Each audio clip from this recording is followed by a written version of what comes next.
The kids on the underground were discussing a thread today. Daniel Cormier came out and said, hey man, I think John's serious. I think John's walking away. Okay. So the question quickly became, if John walks away, would Daniel Cormier go down to 205 and reclaim the championship? No, of course not.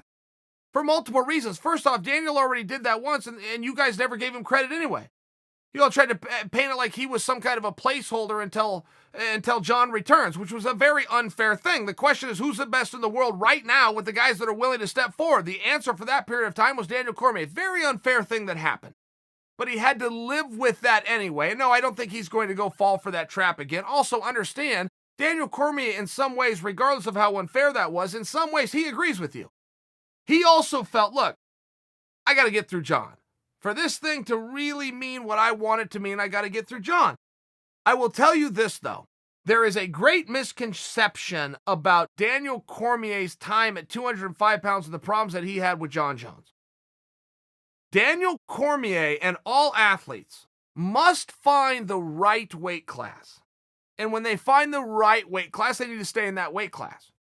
Daniel Cormier believed that class was 205 pounds. And while he received the biggest prize out there, which was the championship, he's wrong. That is not his weight class. Daniel Cormier is a heavyweight. He's happier there. He moves like a heavyweight, even at 205 pounds. He's not out there Roy Jonesing it and sugarfooting it. He's just not that guy. At heavyweight, he doesn't slow down one single bit.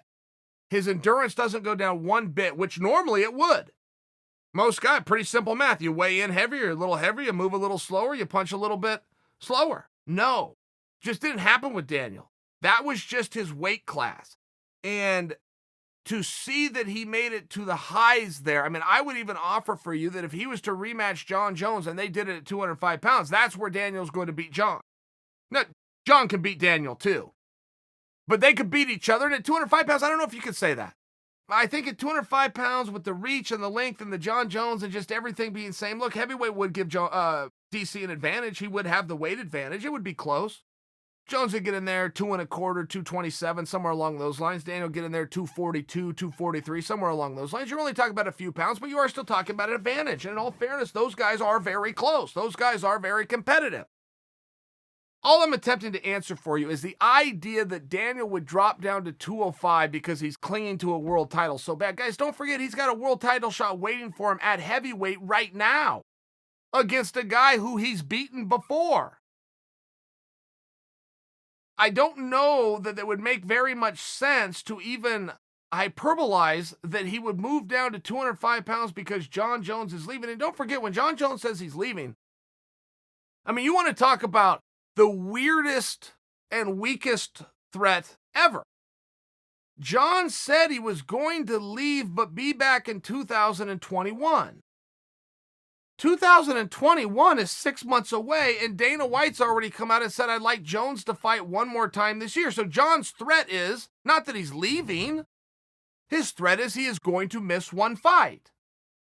And when there's something out there that you don't want to do, and for whatever reason, getting there with Reyes is just not what he wants to do. He's gone after Blachowicz, he's gone after Izzy, he's gone after Ngannou. He's gone every which direction but Reyes, and I will not call Jon Jones scared. I don't think you can call a guy scared to fight Reyes who just got done fighting Reyes. I don't think those two things go hand in hand, but there was something within that fight and something within that competition that he'd like to put some space between.